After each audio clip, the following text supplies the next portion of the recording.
Estimado oyente, le repito, no se ofenda, no se ponga bravo conmigo. Son los hechos y como le vuelvo a recordar, no tengo influencia sobre ellos. Ahora vamos a hablar sobre los grandes logros de la economía.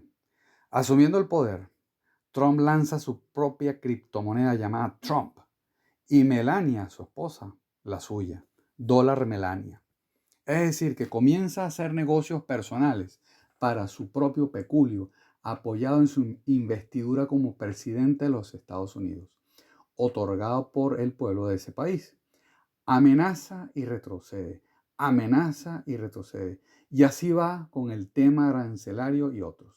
Sus fanáticos están convencidos que los aranceles los pagarán los demás países, cuando quien los pagará será el propio pueblo de los Estados Unidos. Por ejemplo, un bloque de motor, esto es un ejemplo verdadero, un bloque de motor utilizado por la industria automotriz de los Estados Unidos importa el aluminio de Canadá. A esto hay que agregarle, es decir, el costo por 1.25, que sería el costo del arancel, del nuevo arancel. En Estados Unidos hacen el bloque, vuelve a Canadá y hacen otras modificaciones. Vuelve a los Estados Unidos y se le agrega a ese costo agregado otro 25%, es decir, por 1.25. Vuelve a Canadá, agregan otros componentes, de allí viaja a México, donde le agregan otros componentes y hacen otras adaptaciones. Vuelve a los Estados Unidos por 1.25.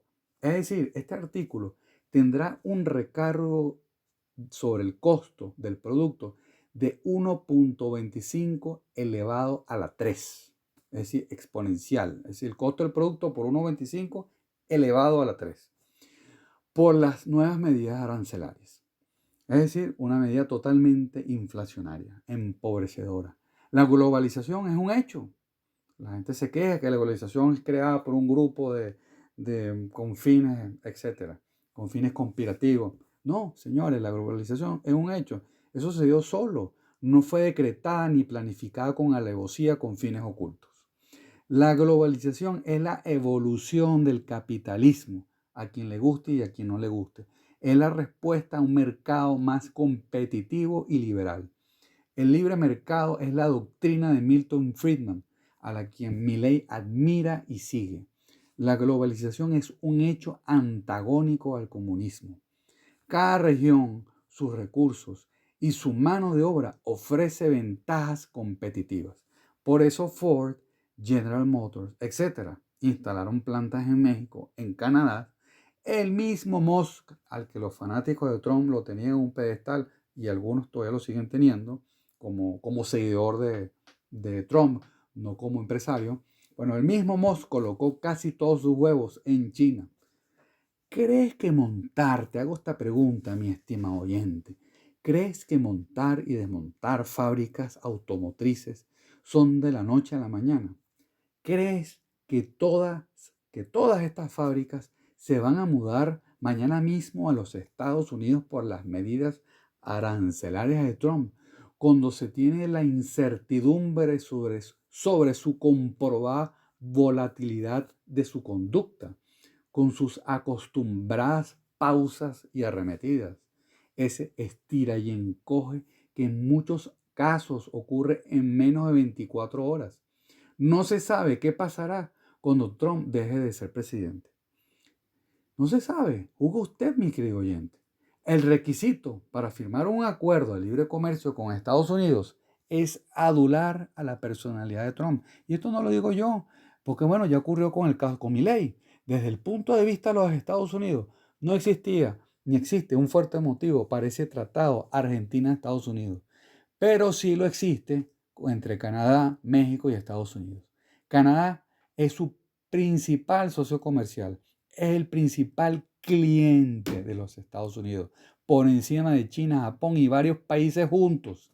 Trump los intimida con anexarse a ese país, insulta al presidente saliente y al entrante, llamándolo gobernador, y creyendo Trump que ha doblegado a los canadienses.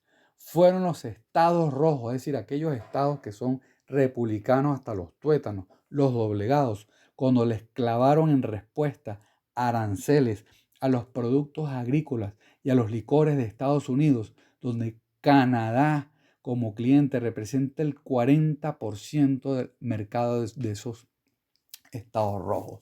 Es decir, todo lo que producen esos estados rojos, lo que producen, el 40% se vendía en Canadá o se vendía. Los gobernadores de los estados rojos fueron a pedirle cacao al gobernador de Ontario y este les dijo que con él no era con quien debían hablar, sino con Trump. La energía eléctrica prohibida por Canadá le aumentarán el precio, afectando a millones de hogares en Estados Unidos. A Trump le salió el tiro por la culata. Pues bien, los fanáticos de Trump señalan que de la bolsa de valores viven 4 traders. Eso es lo que dicen. ¿Sí? Y yo ya he hablado con algunos de ellos y me dicen que de la bolsa de valores viven solamente 4 traders en todo el mundo. Si eso es cierto, estos 4 traders deben ser muy famosos. Pero les confieso, mi estimado oyente, que los desconozco, no sé quiénes son. ¿Quiénes son esos 4 fantásticos? La bolsa de valores no es un lugar, señores, para comprar barato y vender caro. No es solo un lugar de adolescentes que juegan con la ilusión de hacerse multimillonarios sin trabajar. La bolsa de valores es un mercado donde se intercambian instrumentos financieros que representan propiedades de las empresas más grandes del mundo, materias primas a futuro, préstamos, etcétera. Es una fuente de financiamiento para las grandes empresas, como por ejemplo la empresa de nuestro admirado Musk para al crear Tesla buscó parte del financiamiento para hacer realidad su idea a través del mercado de capitales. Entre una de ellas la suscripción de acciones. Igualmente los gobiernos cotizan sus bonos, es decir, los gobiernos también reciben recursos en ese gigantesco mercado. Los bancos, empresas de seguros y los fondos de pensiones y jubilaciones tienen una enorme, gigantesca participación en este mercado. Las empresas, cuando decretan reparto de utilidades a los tenedores de acciones, lo hacen a través de los corredores, igualmente cuando los bonos pagan sus intereses. Y me podría extender en ello. Incluso se podría crear un curso de 2 o más años en este tema. Pero no es la idea de este audio. No es la idea de este audio. Para quienes creen que la bolsa de valores es un negocio para un reducido e ínfimo grupo de individuos y que además para que te afecte debes estar jugando en ella, los voy a desilusionar porque no es así, mi estimado oyente. Los desplomes de la bolsa son síntomas de que el sistema financiero no está bien, de que la economía no está bien.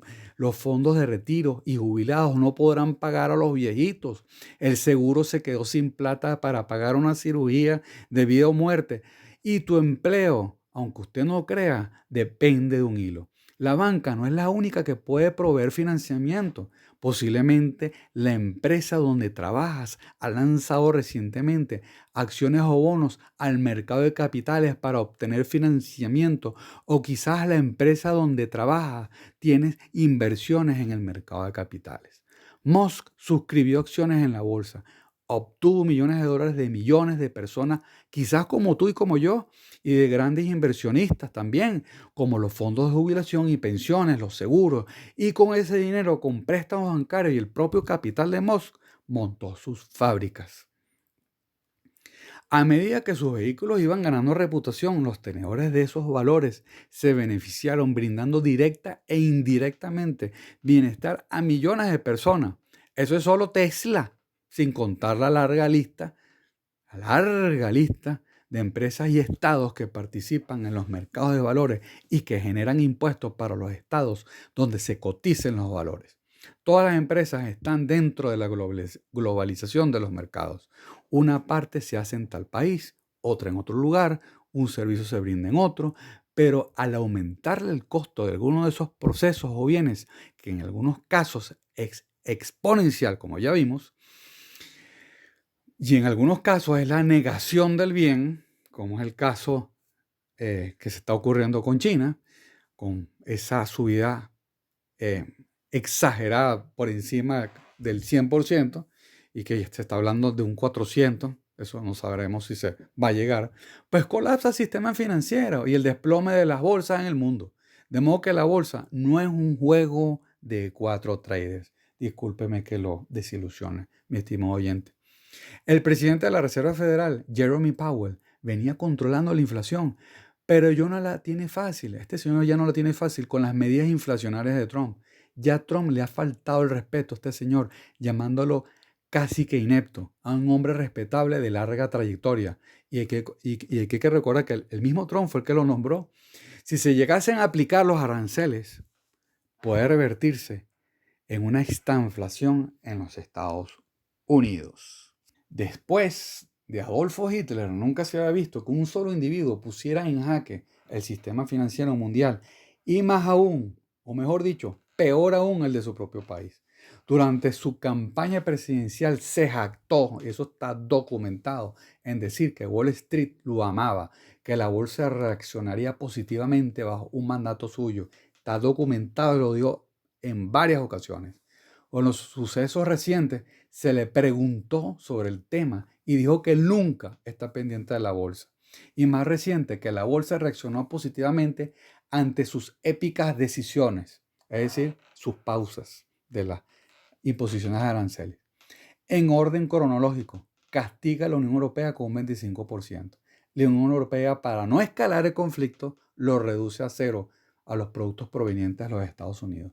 Trump anuncia en un evento en un tono irrespetuoso que le están besando el trasero para que le baje los aranceles, refiriéndose obviamente a la Unión Europea. A las pocas horas anuncia, este es el momento de comprar en la bolsa. Lo anuncia con bombos de platillo. Cuando la bolsa tocó a niveles del año de 1932, cuando la Gran Depresión. En breve pausa, los aranceles y la bolsa se dispara en un día. ¿Quiénes habrán sido? Pregunto, ¿quiénes habrán sido los principales beneficiados ante esta evidente manipulación de los mercados?